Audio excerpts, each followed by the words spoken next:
Ce soir, ça va être particulièrement émouvant, enfin pour nous en tout cas, parce que d'abord le film est inouï, vous vous attendez pas à ce que vous allez voir. C'est vraiment une très grande force. Quand il est passé à Cannes, les journalistes sont sortis en disant « Ah, on a vu la Palme d'Or », bon, raté. Il a eu le prix spécial du jury, mais c'était le favori de la presse internationale. Et le cinéaste est dément, parce qu'il fait que des grands films dans des conditions de travail extraordinaires. Il y a 3 ou 4 très grands cinéastes iraniens en activité. Il y en avait un avant eux qui s'appelait Abbas Kiarostami. On a décidé de lui donner le nom de la salle 4, parce que c'est un nom de chouchou et ami. Raskolov, on l'a déjà accueilli, et c'était en 2011. Donc il y a 13 ans, pour au revoir. Et ce soir, il a une promesse, c'est-à-dire qu'il va revenir. Et comme vous le savez sans doute, il revient dans des conditions folles, puisqu'il a été condamné le 8 mai 2024 à 8 ans de prison, plus des coups de fouet, parce qu'il avait du vin dans sa propriété. Les coups de fouet, c'est pour la possession de vin. Et qu'en fait, il avait plus 50 solutions, soit il allait en prison, il a déjà fait 7 mois en prison, soit il trouvait un moyen de s'enfuir. Et il a pris cette option-là, il est parti, clandestinement, parce qu'il n'avait plus de passeport, il lui avait été confisqué en 2017. Donc il ne pouvait plus du tout quitter le territoire. Et le 12 mai, il est arrivé au Festival de Cannes, où du coup il a été accueilli triomphalement. Pour nous, c'est alors il n'est pas en France, du coup il s'est réfugié en Allemagne. Il ne faut pas le dire, mais ça c'est de notoriété publique pour le coup. Il ne le cache pas dans les entretiens, il le dit. Mais on ne dira pas plus à même la ville.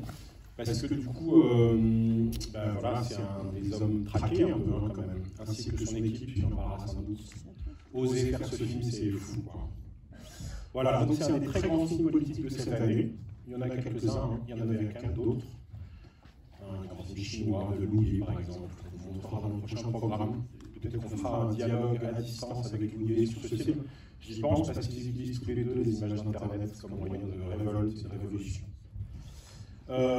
Et donc c'est un immense honneur de le recevoir, et en plus on le reçoit avec une de nos chouchoutes, qui est quelqu'un dont vous avez tous cette fan en sortant si vous ne la connaissez pas. C'est la vraie star de la remise du palmarès du Festival de Cannes, puisqu'elle est montée à la fois avec Raskolov et elle est montée avec l'équipe de Jacques Audiard pour traduire de l'espagnol, puisqu'elle traduit de l'espagnol, de l'anglais, du persan et quelques autres langues.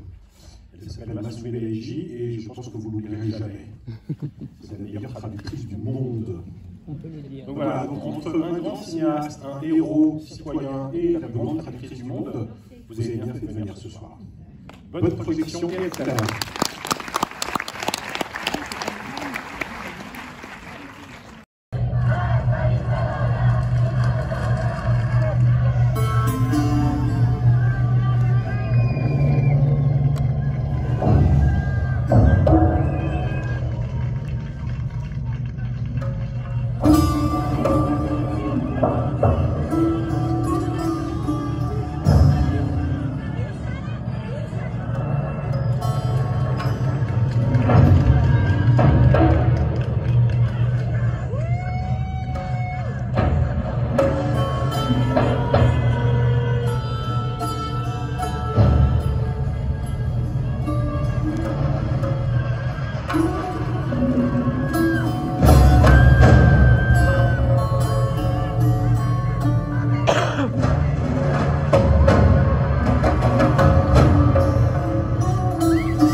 Soumenaïdi.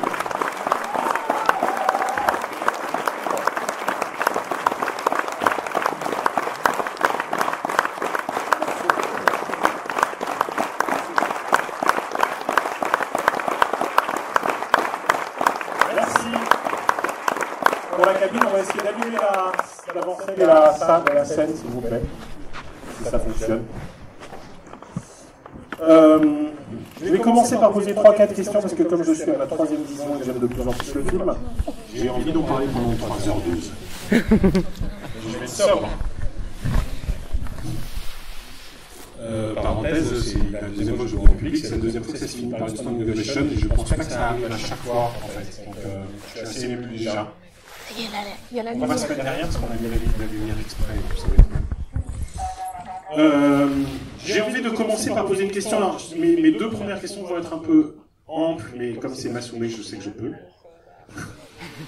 Est-ce que je vais l'interroger sur 2 figures qui me paraissent très importantes dans le film et qui, je crois, sont des axes pour comprendre la construction générale du film. La première, elle a été vue par pas mal de gens, parce qu'elle est présente dès le premier plan, c'est la figure de l'écoulement.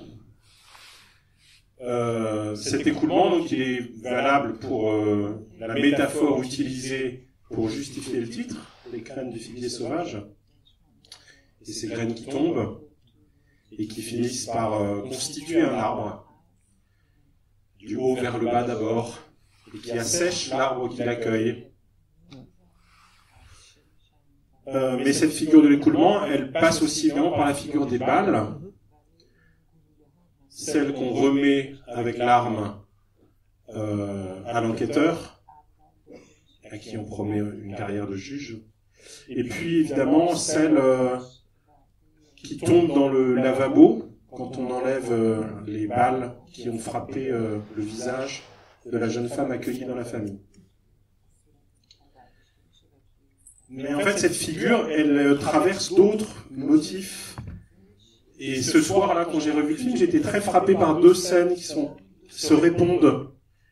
Qui est la scène de la douche, extrêmement belle, extrêmement sensuelle, avec ses larmes très très verticales qui tombent sur le visage, qui annonce ensuite la scène du réveil nocturne et de la pluie, qu'on entend d'abord, hors champ, et qui ensuite viennent rayer le visage du protagoniste juste avant que le film ne bascule, puisque juste avant qu'on découvre la disparition de l'arme.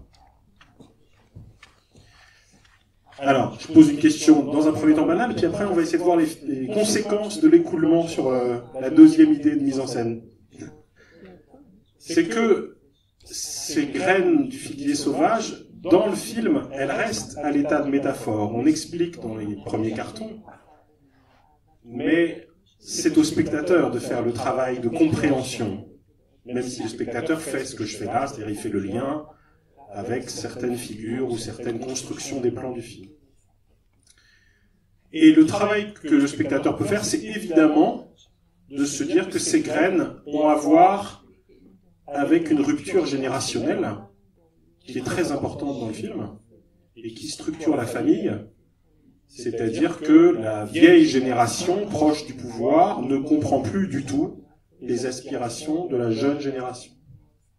Et que donc ces graines qui tombent et qui vont peut-être détruire l'arbre sous lequel elles se trouvent, en réalité sont une métaphore de la révolution. Est-ce que vous iriez jusqu'à dire ça? سلام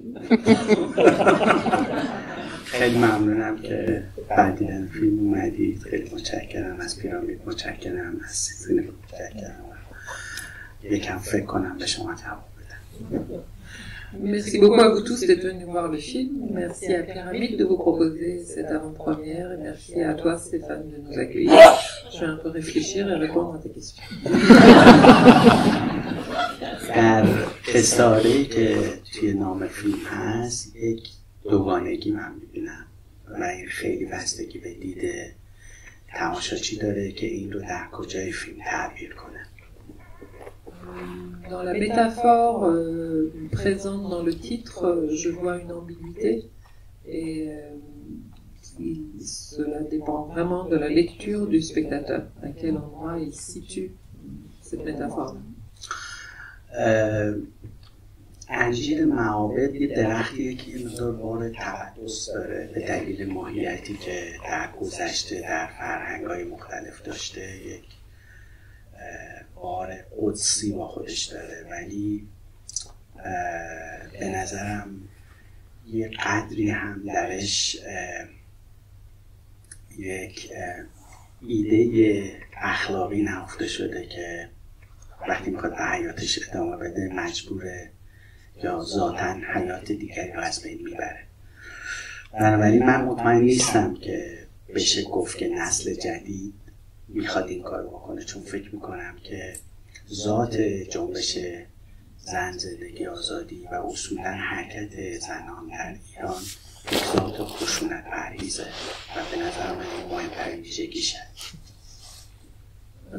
La propriété de ces figuiers, le figuier qu'on appelle le figuier des pagodes, Ficus religiosa, c'est que c'est un arbre qui a une dimension sacrée en raison d'une valeur qui lui a été accordée, de la place qu'il a eue dans différentes traditions, des lieux où cet arbre a poussé. Il y a cette dimension hautement sacrée, mais qui comporte aussi dans sa jeunesse même et dans son cycle de vie même une dimension morale particulière qui est celle qui est due au fait que sa survie dépend de la destruction d'autrui.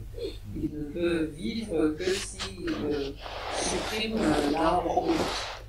Et là où ça me gênerait d'y voir une métaphore de cette révolution et de cette génération, c'est que une des plus grandes caractéristiques du mouvement Femmes et Liberté, de façon générale, du mouvement des femmes en Iran, c'est que c'est un mouvement non violent. Et oui, mais dans le film tend quand même à montrer qu'effectivement, quelqu'un va mourir, on ne sait pas encore qui, mais on va quand même vers une forme de violence de plus en plus forte, jusqu'à la disparition de la figure du père, qui est en même temps une figure de l'État, et qui d'une certaine façon doit quand même mourir. Dans le film, métaphoriquement, j'entends. در تاریخ معاصر ایران ما یک منازعه مداوم بین سنت و مدرنیته می‌بینیم که خیال می‌کنم به تعبیر خیلی از جامعه شناسا در ایران این دوران 150 ساله که میدان سیاست رو، عرصه سیاست رو تبدیل به میدان این جنگ کرده. یعنی نیروهای سنتی و مدرن به طور مرتب در حال تلاش برای کسب قدرت هستن. من فکر می‌کنم که خصوصا بخش پایانی فیلم یک استعاره‌ای پیدا میکنه از تصویری که من تو بستر تاریخ ایران میبینم و فکر میکنم که نسل جدید با آگاهی و با اندیشه نو از طریق یک جهان شبکه‌ای داره تلاش میکنه اون نگاه متسلب، مردسالار و خشن رو از خودش دور بکنه. L'Iran, depuis, si on s'attarde sur l'histoire contemporaine de l'Iran, on voit que le terrain politique dans ce pays a été une scène de confrontation entre la tradition et la modernité. Et tous les sociologues s'accordent à dire que depuis 150 ans, c'est vraiment l'enjeu du rapport de force essentiel à la société iranienne, c'est cette confrontation entre les mouvements modernes, progressistes et une espèce de conservation des traditions. Et ce que je donne à voir dans la séquence finale du film, c'est de précisément avoir cette dimension métaphorique où sur le terrain de l'Iran, tel qu'il existe aujourd'hui, la jeune génération, grâce à un savoir nouvellement acquis, grâce à l'ouverture au monde se soulève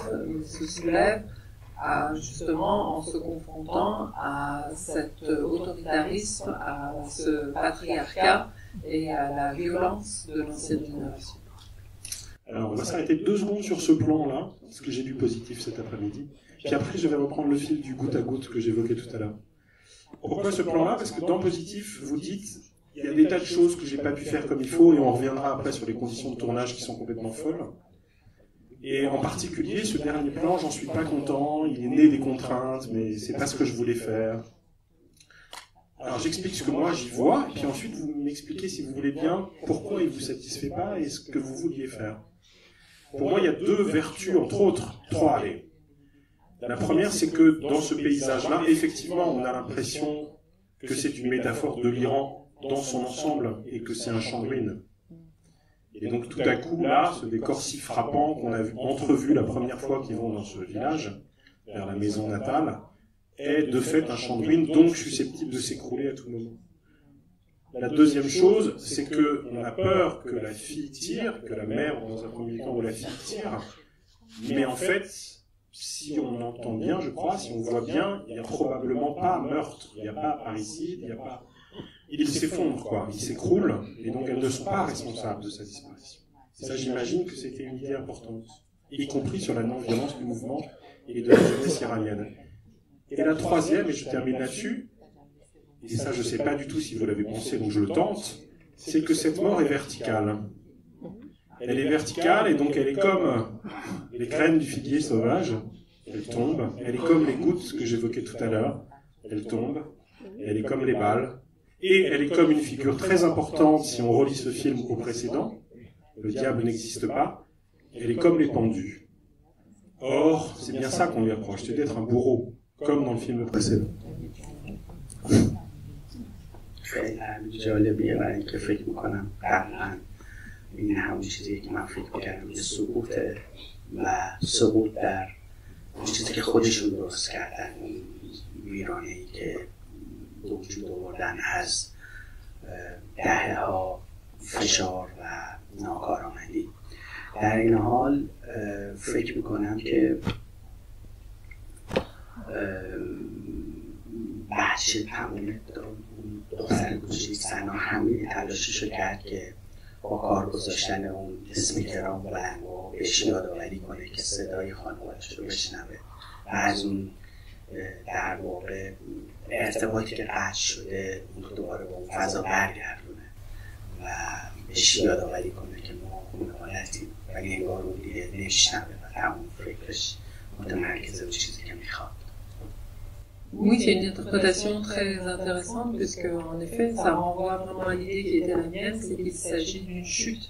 Il s'agit d'un déclin qui n'est le fruit que des ruines que eux-mêmes ont constituées par des décennies de mauvaise gestion, de négligence, de dysfonctionnement. On est dans un état de ruine qui ne peut que finir par s'effondrer. Mais ce qui est intéressant, c'est que cette jeune fille qui finit par provoquer ce déclin au préalable, avant d'en arriver là, a tout fait en disposant de ses haut-parleurs, en diffusant cette musique, a tout fait pour rétablir le lien avec ce père qui a perdu ce rapport-là avec sa famille. Elle fait tout pour lui rappeler qu'elles ne sont pas ses ennemis, mais sa famille. Mais lui est à tel point concentré sur ce qui le concerne et ce qui l'obsède à ce moment-là, qu'il n'arrive pas à reconstituer ce lien. Ça, pour moi, c'est une des idées géniales du film. Il y en a d'autres qui vont développer une autre derrière, mais c'est qu'on a l'impression que, et c'est comme ça que c'est annoncé, on va trouver refuge dans la maison natale, et que donc ça va être un voyage dans le temps. Et que l'enjeu, c'est, et c'est annoncé par presque tous, de refonder la famille, de retrouver des liens, de vous retrouver comme avant. Et en fait, ce que je vais essayer de montrer juste après, c'est que c'est pas un saut dans le temps, que c'est un changement d'espace, que c'est une superposition de 2 espaces. Que l'essentiel se joue non pas dans le rapport au temps, mais vraiment dans le rapport aux espaces. ولی در این حال برای من یه معنی دیگه هم داره، برای اینکه یه جوری گذشته پدر رو هم تعریف میکنه و انگار هر چی فیلم به طرف جلو میره ما با گذشته پدر آشنا میشیم که از کجا مسیر رو طی کرده، انگار زندانبان بوده، انگار بازجو بوده، بعدا بازپرس شده، بعدا باز میشه. انگار این یک حلقه‌ای بین این پله های تحقیق وجود داشته و مادر در تمام مدت تلاش داشته این از بچه‌ها پنهان کنه. En effet, il y a cette dimension spatiale, mais il y a tout de même aussi une remontée dans le temps, en tout cas une remontée dans la carrière et dans la vie du père. À mesure que l'on avance dans le film, on est confronté au visage précédent, au statut précédent du père. Y compris par la vidéo. Pardon, y compris par la vidéo, puisqu'on redécouvre la vidéo du chasseur.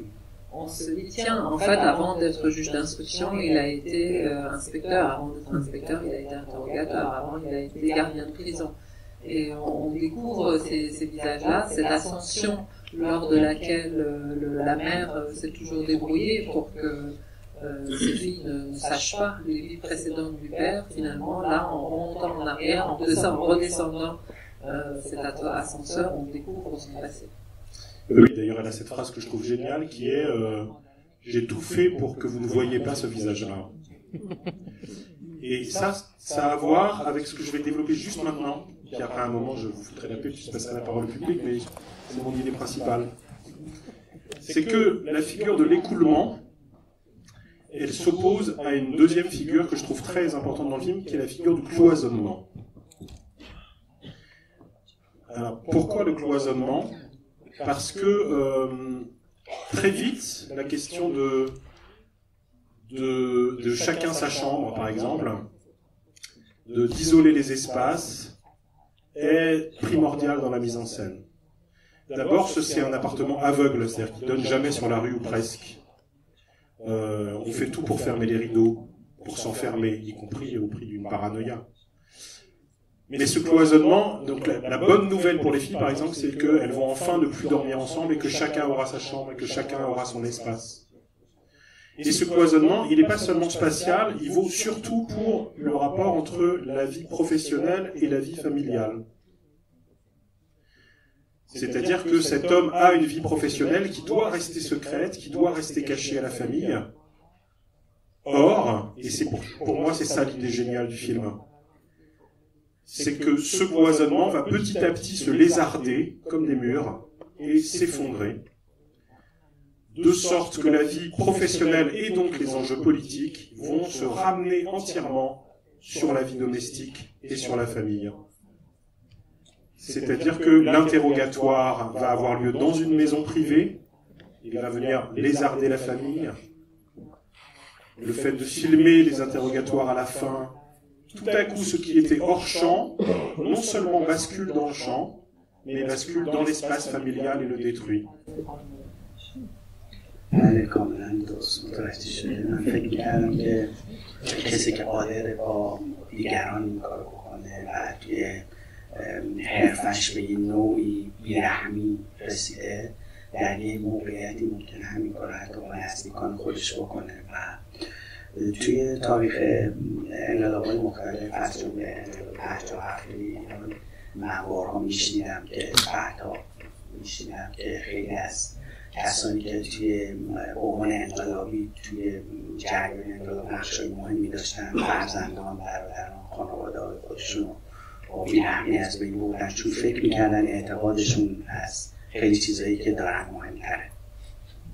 Oui, ça me paraît tout à fait juste comme analyse, dans la mesure où ce qu'il s'agissait pour moi de faire sentir, c'est que du moment qu'on est capable d'avoir recours à la cruauté dans sa vie professionnelle, on en est tous aussi capable dans sa vie personnelle. Il n'y a pas de raison pour que, placés dans les mêmes circonstances, la même logique ne s'applique pas aux proches. Et ça, c'est quelque chose qui a souvent été constaté dans les nombreuses révolutions, notamment dans la révolution de 79 en Iran. C'est quelque chose que j'ai beaucoup entendu à cette époque-là en Iran, c'est que des personnes qui étaient des personnes en position de prendre des décisions et notamment de décider de la vie des citoyens ne se montraient pas plus cléments quand il s'agissait de leurs propres enfants, de leur propre famille, parce qu'ils pensaient défendre des croyances, des principes qui l'emportaient sur leurs sentiments ou sur leurs liens personnels. Dernière question, et pour boucler la boucle de cette analyse, cette infiltration, goutte à goutte, elle est aussi, d'une certaine façon, valable dans l'esthétique du film, pour moi, sur deux registres. La première, c'est que ce qui fait tomber les murs dans l'esthétique du film, c'est la question des genres. Parce qu'au départ, il y a une vraie unité, on est sur une sorte de drame familial, social, en huis clos, donc on a l'impression d'être en terrain inconnu, quoi. Or, à partir du moment où on change d'espace, où on va vers l'extérieur de Téhéran, là, tout à coup, de façon assez folle, on se met à trouver une scène de western, une scène de fantastique, une scène de film d'horreur, enfin. Et on croise des tas de genres différents, hétérogènes, comme si, là, les barrières habituelles, la frontière entre les genres, avait elle-même explosé. Ça, c'est le premier aspect de la question. خب این دو تا دلیل داره. یکی که خب من قبلا تو فیلم های قبلی نشون دادم که میتونم توی فرم محدود بمونم، ولی این دفعه با خودم فکر کردم که میخوام یه چیز جدیدی رو تجربه کنم و شاید هم دلیلش این بود که من همیشه فکر میکردم هیچ وقت این فیلم تموم نمیشه. بنابراین هر روز صبح خودم میگفتم که برش کن فیلم که هیچ وقت تموم نمیشه، لذت ببخشید دلم میخواد بگی و رها باشه. و این احساس نیاز به رهایی انگار از یه جای دیگه تو من تمام آگاهیمو زیر پا گذاشت و گفت خیلی وحشی فیلم بود. من از این جسور بودن موقع ساختن فیلم حتی خودم فکر میکردم بعدم منتقد خیلی منو سرزنش میکنن که چرا این کار کردی، ولی واقعا اهمیت نداشت، چون فکر میکردم که میخوام یه چیز تازه‌ای رو تجربه کنم. بنابراین فکر میکنم این نهی قدریش از توی همون وضعیتی که داشتم، همون نوشتن، همون کارگردانی کردن، یه حس رهایی فوق‌العاده تجربه. Oui, et ça c'est sans doute dû à deux aspects. D'une part, j'avais un peu déjà fait mes preuves dans mes films précédents de la capacité à me tenir à un cadre et à respecter les codes d'un genre. J'avais déjà joué à ce jeu-là. Ici, il s'agissait pour moi d'aller un peu au-delà, d'expérimenter quelque chose de nouveau. Et la raison pour laquelle c'est que je me suis permis de pousser jusque-là cette expérimentation, c'est que je croyais tout simplement que ce film ne se finirait jamais. Chaque matin, j'y allais en me disant c'est ton dernier jour de tournage, donc fais-toi plaisir. De toute façon, on n'ira pas au bout, le film n'existera pas, donc autant faire ce que tu as envie de faire sans te poser ce genre de questions. Et ça se rattache certainement à un vrai besoin de libération profonde que j'avais. Je travaillais dans cet enfermement, dans cette incertitude, dans cet amas de restrictions et de contraintes, et ce désir de lâcher tout ça et de vraiment vivre pleinement une libération s'est traduit aussi sur le plan formel dès l'écriture. Je me mettais à oser des choses que je n'aurais pas osé en temps normal, et ça a continué dans le tournage, dans le montage, et je savais, en le faisant, je me disais, je vais me mettre à dos tous les critiques qui vont me dire que ça se fait pas, on passe d'un genre à l'autre, et c'est pas grave, j'avais envie d'expérimenter ça aussi. در این حال فکر میکردم که داستان یه جوری داره میره جلو که این امکان رو به من میده که به قسمت‌های روایی مختلف سر بکشم، میتونم موقعیت ها رو تعریف بکنم که نشون بده شخصیت ها، خصوصا شخصیت پدر چقدر داره از ریل واقعی خودش خارج میشه و با دنیای بیرون داره ارتباطش قطع میشه. فکر میکنم این جنبه روایی فیلم خیلی تحت تاثیر موقعیت روابط بین پدر و اتفاقی که براش میافتاد بود. بنابراین مثلا اون صحنه‌ای که توی جاده داره سعی می‌کنه ماشین رو از مسیر خارج شده منحرف کنه که مطمئن شه هیچ مدرکی دست اونا نیست، برام خیلی مهم بود و فکر میکردم که یه همچین آدمی حاضر کاری بکنه که اون چیزایی که یکی یکی با زحمت به دست آورده دیگه چیز رو از دست نده و رو خودش حفظ کنه.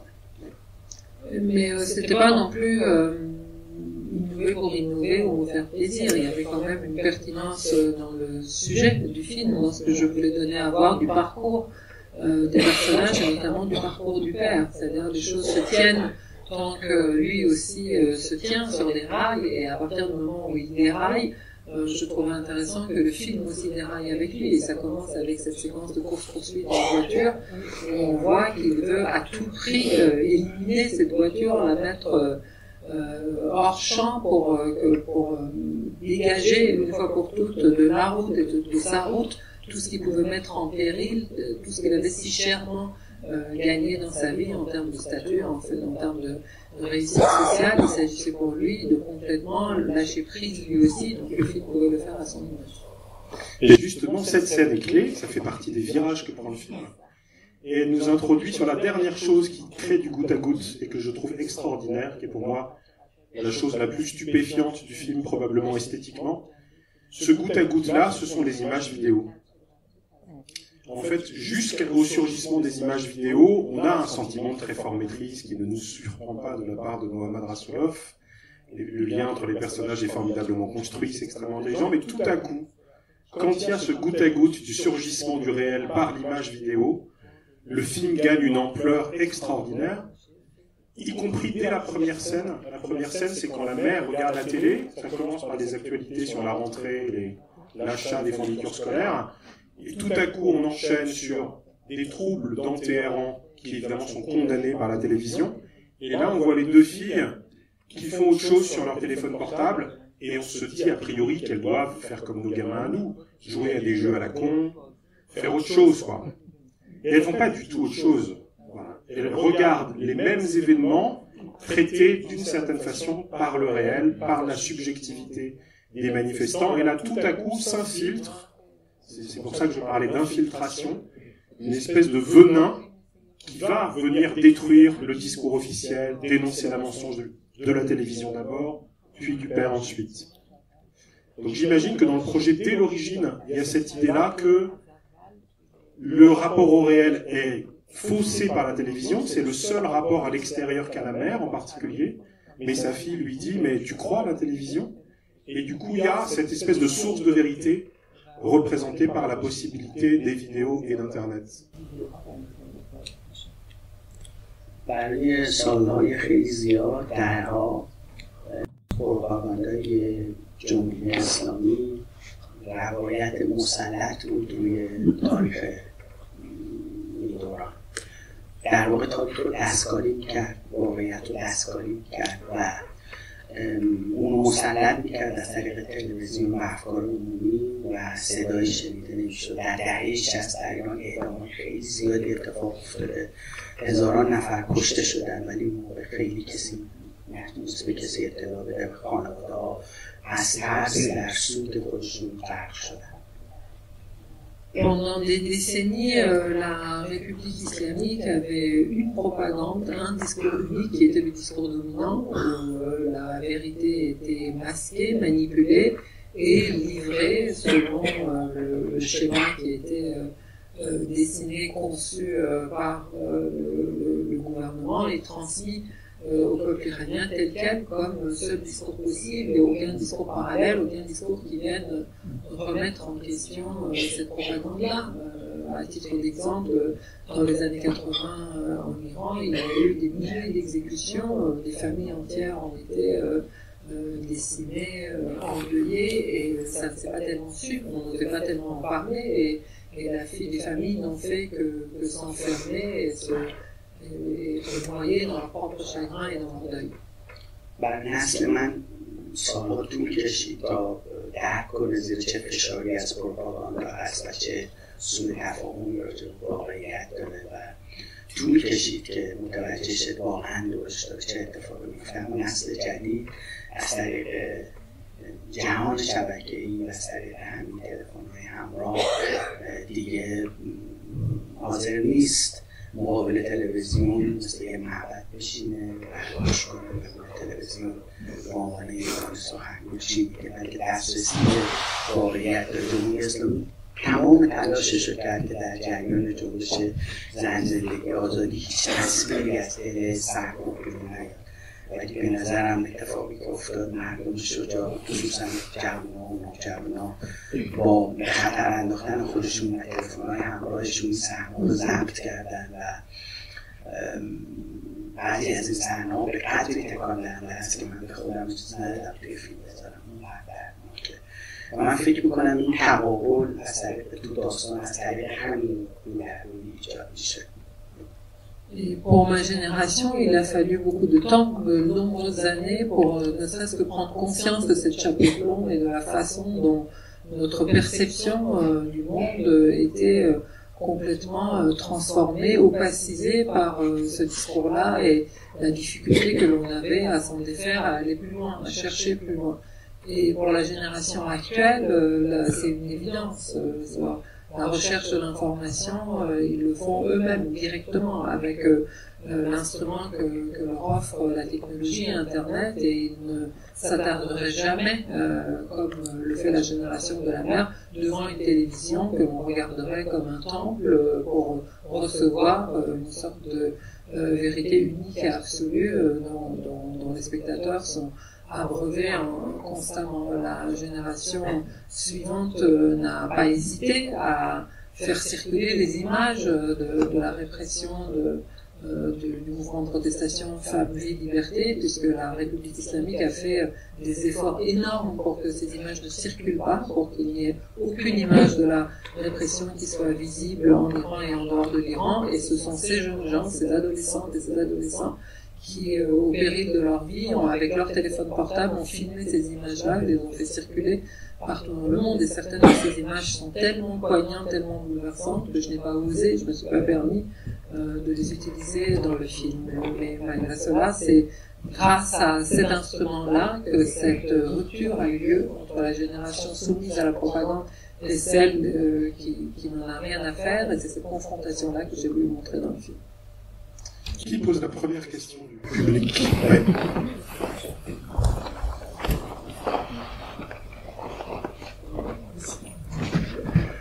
Durud Béchemant. Bonjour, et merci, tout d'abord merci à Rasoulov pour ce film magnifique qui raconte, qui est le récit effectivement de la révolution Femmes, Vie, Liberté en Iran, ainsi que la défaite du totalitarisme. Ce que j'ai compris en regardant ce film, ça met en évidence le totalitarisme et l'effondrement interne de ce totalitarisme par ses contradictions, mais également par l'immense travail qui a été fait dans le cadre de la révolution Femmes, Vie, Liberté. Donc ce qui est important pour moi, en regardant ce film, je suis en train également de découvrir dans ce film la défaite de l'islam politique également là. Par exemple, là où il y a la séquence, là où il y a des anciennes cassettes, eh bien il y a des éléments religieux poussiéreux et que n'intervient pas, comme dans la révolution dans la rue également. Les filles qui font un travail formidable contre effectivement le totalitarisme et puis justement l'islam politique en Iran qui est en défaite totale. Et un dernier point, j'ai trouvé également dans ce modèle un élément fondamental qui est également la base donc du totalitarisme, c'est-à-dire le mensonge. Le mensonge partout, dans la télé, dans la société, et y compris au sein de la famille. Tout le monde ment. Et ça devient un élément concernant le mode de vie dans une société, là où il n'y a pas de liberté, et que chacun cherche effectivement, pour pouvoir vivre ou survivre, eh bien, à rester dans le mensonge. Merci à vous.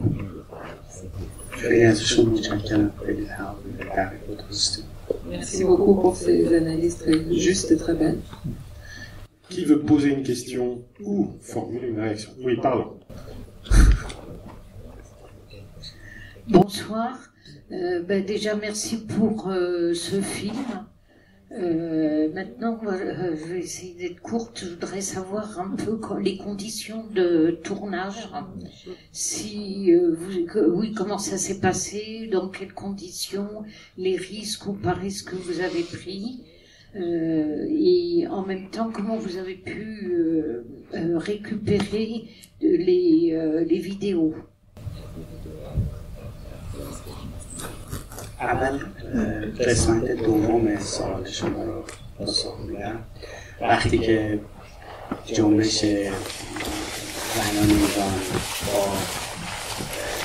جنبش بلند زندگی آزادی وارد مرحله تازه‌ای شد، من توی زندان بودم، چند ماهی بود که توی زندان بودم و این تجربه خیلی متفاوتی بود برای من که از زندان باید تحولات رو دنبال میکردم. بنابراین وقتی از زندان آزاد شدم اولین کاری که کردم رفتم و این ویدیوهایی که بود رو تماشا کردم و بعدش با نسل جوان خصوصا دختر خانم‌های خیلی شجاعی که تو جنبش حضور داشتن یکی یکی پیداشون کردم و باشون صحبت کردم و با فکرشون و نگاهشون آشنا شدم.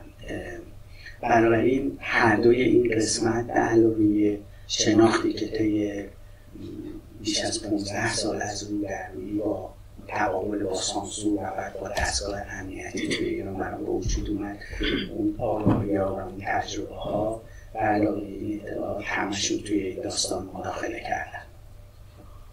Je vais commencer par la deuxième partie de votre question. En fait, quand cette nouvelle étape du mouvement des femmes qui a été la vague de protestation Femmes, Vie, Liberté en Iran a eu lieu, il se trouve que j'étais en prison déjà depuis plusieurs mois et ça a été une expérience unique, très particulière d'essayer de suivre ce qui se passait dans mon pays de l'intérieur de la prison, d'essayer de trouver des indices, de s'accrocher à ce qu'on pouvait pour comprendre ce qui se passait. Donc inutile de vous dire qu'aussitôt que j'ai été libérée, mon premier réflexe, ça a été précisément d'essayer d'avoir accès à un maximum de vidéos, d'images qui avaient été captées de ce mouvement pour essayer d'en saisir la teneur et de voir ce qui s'était passé dans les rues de Téhéran et des autres villes d'Iran pendant cette époque-là. Et par la suite, j'ai tenu à rencontrer tous ces jeunes gens, toutes ces jeunes femmes extrêmement courageuses pour comprendre leurs aspirations, comprendre leur mode de pensée, leur motivation, la façon dont ce mouvement inattendu soudain avait été créé, et c'est vraiment elles qui m'ont beaucoup inspirée. Et parce que dans toutes ces années précédentes, avec toutes les confrontations à l'appareil de censure, puis au service secret, j'avais aussi côtoyé tous ces individus, toutes ces instances qui constituent cet appareil de surveillance et de répression et que je les avais aussi observés et étudiés. C'est finalement la combinaison de ces trois pans qui a en quelque sorte constitué la structure du film. در این حال فکر میکنم که اولین چیزی که وقتی اومدم بیرون ذهنم مشغول کرده بودیم یه پرونده جاری دیگه داشتم، یه پرونده قضایی دیگه داشتم که وکلام رو تذکر داده بودن که تا حدود 8 سال میتونه برای من محکومیت زندان بیاره و از من خواسته بودن که خیلی مراقب باشم و کاری نکنم که دادگاه بالاترین حکم کنم بده. با این حال من میخواستم یه فیلم جدید بسازم، برام خیلی سوال بود که چجوری میتونم وسط این همه فشار یه داستان تازه‌ای بنویسم و در این حال اون رو جلو دوربین ببرم. وقتی این داستان نوشتم خیلی به اینکه بسازمش فکر نمی‌کردم، ولی رفته تصمیم گرفتم که بسازمش. طبیعتاً باید خیلی مخفیانه این کارو می‌کردم، چون اگه در جریان فیلمبرداری من دستگیر می‌کردن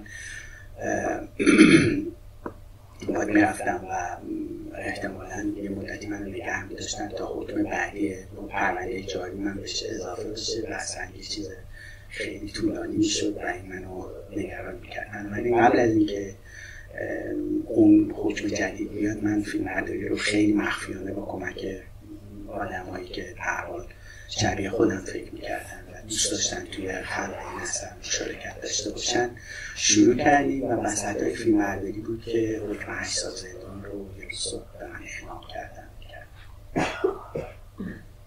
Et il se trouve que quand je suis sortie de prison cette fois-là, il y avait une autre affaire en cours, d'autres poursuites qui étaient engagées contre moi et dont j'attendais le verdict.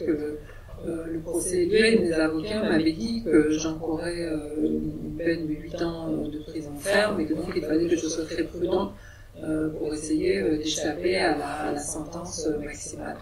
Et pourtant, je ressentais cette urgence en attendant, parce que vous êtes toujours dans un état de suspens de ce type, en attendant de faire un film, et je ne savais pas quel film faire, mais comment me consacrer à ce sujet qui me préoccupait. Donc j'ai d'abord commencé par écrire ce scénario-là, sans forcément penser que je pourrais il a fallu le tourner, et puis je me suis dit, voilà, en attendant d'être fixé sur mon sort, il faut que je le tourne. Donc la partie la plus délicate, la plus complexe, c'est de trouver des personnes à qui vous associez dans ce genre d'aventure, que ce soit l'équipe technique ou les acteurs, trouver des personnes qui partagent vos opinions, votre vision des choses et qui sont prêts qui sont désireux de participer aussi à un projet de ce type, à une telle création, et c'est ce qui s'est passé, et c'est par là la collaboration de ces êtres assez exceptionnels que finalement j'ai pu faire le film dans le plus grand secret, parce qu'évidemment si je m'étais fait arrêter pendant ce tournage, la peine encourue pour ce film-là se serait accumulée avec la précédente et j'aurais été dans une situation vraiment inextricable. Et c'est justement pendant le tournage que la peine de prison, effectivement les 8 ans, ont été prononcés et les avocats l'ont contesté, et c'est juste dans l'espace entre la première décision et le rappel que j'ai finalement pu finir le film.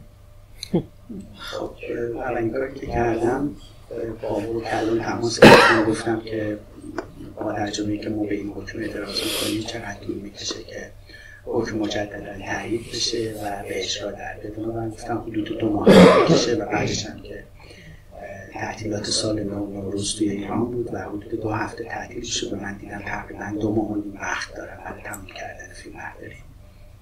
J'ai posé la question à mes avocats précisément à partir du moment où on conteste une décision, combien de temps est-ce qu'on peut escompter jusqu'au résultat du rappel. Ils m'ont dit à peu près 2 mois, ce qui coïnciderait avec les vacances de fin d'année où pendant 15 jours il ne se passe pas grand-chose. Je me suis dit bon, ça me laisse 2 mois et demi pour finir mon film. از اونجایی که از شروع فیلم برداری من تصمیم گرفته بودم معمولا با ست در واقع صحنه فیلم برداری فاصله‌ای داشته باشم و معمولا از راه دور کارگردانی می‌کردم.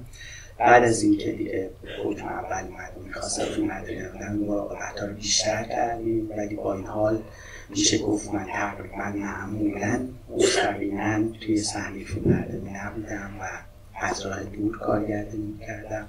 گاهی اوقات خیلی دور بودم، گاهی اوقات یه قدری دور بودم از صحنه. گاهی اوقات وقتی صحنه‌های توی ماشین رو فیلم برداری می‌کردیم، توی ماشینی با فاصله از ماشین اصلی و گروه فیلم برداری داشتم تصاویر رو می‌دیدم و هدایت‌ها رو انجام می‌دادم از طریق همکارانم توی گروه کارگردانی. بنابراین یه کار خیلی پیچیده بود.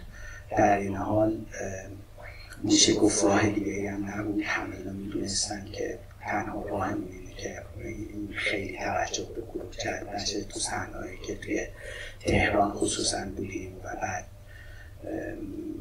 وقتی اومدیم بیرون هم به هر حال یکم شرایط بهتر بود بیرون از شهر، ولی هنوز نگرانی ها وجود داشت و حتی چند بار گروه مورد بازرسی قرار گرفت، اومدن تو صحنه فیلم برداری و خب خوشبختانه من اینطور نبودم و فکر میکردن که یک گروهی که قرار داره یه فیلمی رو توی چارچوب رابطه موجود میسازه و به هر شکلی که بود ما تونستیم فیلم برداری رو تمام کنیم. و نکته دومی بود که در پست پروداکشن هم همزمان فایلای کم حجمی که از کار روزانه تهیه میشد فوراً به تدوینگر ارسال میشد و دوست عزیزم من روبرت که در یه فیلم قبلا در فیلم دستش دانه سوزن با من همکاری کرده بود، مشغول مونتاژ بود. بنابراین همزمان با فیلم برداری من نتیجه مونتاژ رو هم میدیدم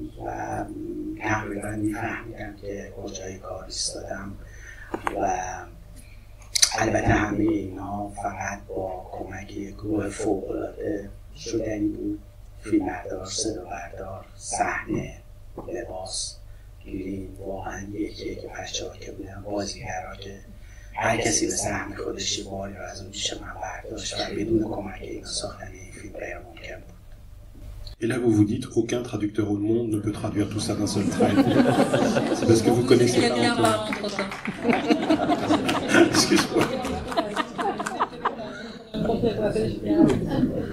Donc, pour vous décrire un peu les conditions, en fait, il était établi dès le départ que je ne serais, pour ainsi dire, jamais sur le plateau. Il n'était pas question que je me présente sur un plateau, donc c'était un peu au jour le jour, en fonction de la configuration des scènes à tourner, que j'étais plus ou moins à distance.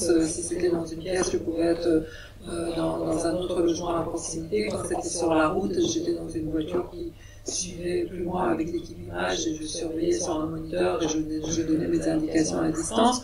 Donc de toute façon, le modus operandi, ça devait déjà être celui-ci, mais d'autant plus quand la décision de justice est tombée, on m'a dit qu'il fallait redoubler de précautions et donc on a été en effet encore plus prudent et malgré tout, bien sûr, on a été souvent inquiétés. Il y a eu des contrôles sur le plateau, on a fait passer ça. Je n'étais pas présent heureusement et donc on a pu faire passer ça pour un film qui se tournait en toute légalité et donc on a dû, comme toujours, ruser. Ce sont des conditions extrêmement difficiles, extrêmement dans une certaine mesure frustrante pour une équipe, pour un metteur en scène.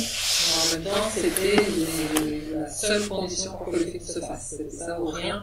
Et donc, il a fallu que nous nous contentions de ça. Et c'est de cette façon-là qu'on a pu mener à bien le tournage. Et par ailleurs, on pouvait même entamer déjà la phase de post-production, puisque j'avais mon monteur Andrew qui avait déjà travaillé avec moi sur un film précédent, Les manuscrits ne brûlent pas, qui se trouvait en Europe, et donc on lui a envoyé des images en basse résolution et lui commençait déjà le travail de montage. Donc au fur et à mesure que l'on tournait, je pouvais avoir à peu près grâce encore à ces circulations d'images et à cette technologie, malgré la difficulté d'Internet en Iran, avoir un aperçu de là où on en était et de ce qu'il nous restait à tourner. Et c'est vraiment par la collaboration avec des gens extraordinaires, que ce soit mon chef opérateur, mon ingénieur du son, les costumes, les décors, le maquillage, c'est vraiment que des gens incroyablement engagés, dévoués, qui chacun ont porté un peu de cette croix, de cette tâche avec moi et qui ont permis que le film se fasse, sans parler de tous ces acteurs extraordinaires. Massoumé peut le faire donc.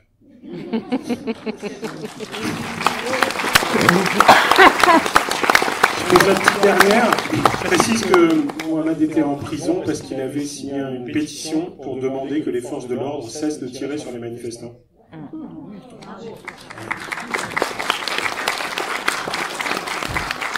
La petite dernière, je vais revenir à ma question de tout à l'heure parce que j'étais très étonné de cette réponse que j'ai lue cet après-midi. Pourquoi le dernier plan n'est pas de tout celui que vous aviez prévu et du coup, comment vous aviez imaginé terminer le film ? خب من واقعیت اینه که اون روز ما دو تا بیانکار داشتیم که آدمای حرفه‌ای که ما از تهران اومده بودن برای اینکه بیان پایین لباسای شخصیت اصلی رو بپوشن بیان پایین، ولی یهو منشی صحنه با من تماس گرفت، گفت من خیلی آدمای حرفه‌ای هستم و اگر چشمای تو رو ببینم مطمئن بشن که فیلم نیست و این خبر خیلی سریع من ماسک و کلاه می‌اومدم سر صحنه. اگر که سر بزنم لحظه این و اگر یه لحظه این رو ببینم حتی از صدا مطمئن میشن که تو به فیلم سازی و این خبر حتما میاد بیرون و من توصیه کنم ما با همکارای دیگر یه جلسه کوچولو گرفتیم و تصمیم گرفتیم که روز فیلم برداری لغو کنیم برای اینکه واقعا می‌ترسیم این خبر کار اینجوری برسه به گوش نیروهای امنیتی و بپیچه و دیگه اینجوری نشه کار رو تموم کرد. تا اینکه وقتی نیسا بازیگر نقشه ایمانی رو شنید من خودم از من خیلی نگران شدم، گفتم تو کار تو نیست، میخوای کار بکنی؟ گفت میخوام کار بکنم. خودش تصمیم گرفت از اینجا باید کنیم. بنابراین من فقط یک بار فرصت داشتم که این تصویر رو بگیرم و ما امکاناتمون خیلی محدود بود. بنابراین با یه موبایل و دو تا دوربین خیلی کوچولو که تونستیم جور کنیم روی صحنه اصلی بسته بزرگی گرفتیم و فقط یه بار میتونستیم بگیریم. ضمن اینکه هیچ آخرین پلان که ببینیم به دست نزدیک میشه ما هیچ امکاناتی نداشتیم و مجبور شدیم دو تا چوب گذاشتیم، یه چوب دیگه هم انداختیم روی این دوربین رو گذاشت فیلم بردار و اون این چوب حرکت میداد که به دست نزدیک بشه. قوی خیلی خشمگین بودم از این همه سال آرتیستی رو مجبورم اینجوری فیلم بسازم ولی جالب خیلی نبود و هر سعی کردیم در پست پروداکشن مشکلات از بین ببریم خیلی پلن‌ها بود که من دوست داشتم بگیرم ولی به هر حال این امکان و شرایط وجود نداشت بنابراین با همه محدودیت‌هامون رسیدیم به چیزی که امشب به‌برد دیدم.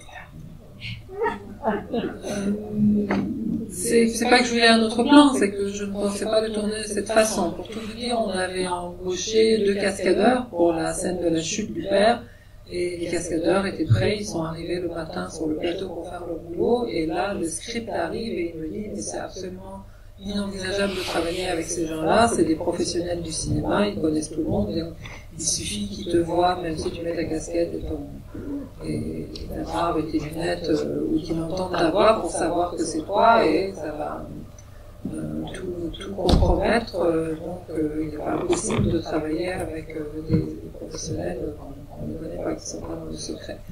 Et donc on a réuni une espèce de petite cellule de crise en discutant et en se disant en effet on ne peut pas travailler avec ces gens-là, donc on annule la journée, on en va, on s'en va. Et à ce moment-là, l'acteur principal, Lissor, qui est celui qui joue le rôle du père, Liman, est arrivé et dès qu'il a su ce qui se passait, il a dit je vais tourner moi-même, je vais faire moi-même la chute.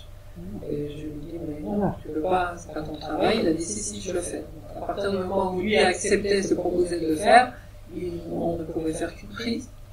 Et on a fait une prise avec un téléphone et 2 toutes petites caméras, c'est tout ce qu'on avait comme matériel. Donc on a juste filmé ça sous 3 angles dans cette prise unique. Et après, pour le zoom sur la main, on n'avait rien, on n'avait aucun matériel. Donc tout ce qu'on a réussi à faire avec le chef-op, c'est qu'on a mis 2 bouts de bois, on a mis une planche sur les 2 bouts de bois et on a fait avancer doucement la planche en mettant la caméra dessus pour avoir le zoom. Donc j'ai terminé avec cette espèce de rage en me disant que c'est fou qu'après tant d'années de cinéma je sois obligée de travailler dans ces conditions-là. Mais c'est seulement un exemple sur un plan, il y a beaucoup d'autres choses que j'aurais voulu faire d'autre façon. Mais le film que vous avez vu ce soir, c'est le résultat de toutes ces restrictions, de tous ces empêchements, de tout ce système B, finalement, c'est devenu ce film. À La Rochelle, Mohamed Rassoulov le présentait en disant que le film était à moitié raté, c'était à moitié ce qu'il voulait faire. Je pense qu'on peut dire vive les films ratés si c'est de ce niveau-là. Merci beaucoup à tous les deux. Merci Massoumé Elji, merci Mohamed Rassoulov. Et je n'oublie pas Roxane Arnold de Pyramide qui nous a fait le cadeau de ce débat de ce soir et qui vous fait en plus le cadeau de papier ensemencé que vous allez pouvoir récupérer près de la porte là. Ça se plante dans l'eau, il faut le laisser une nuit dans l'eau, puisque c'est du papier, et le lendemain le planter à 2 cm de profondeur, et ça pousse. Suspense, vous me direz. Vous avez 300 chances de faire pousser un figuier sauvage.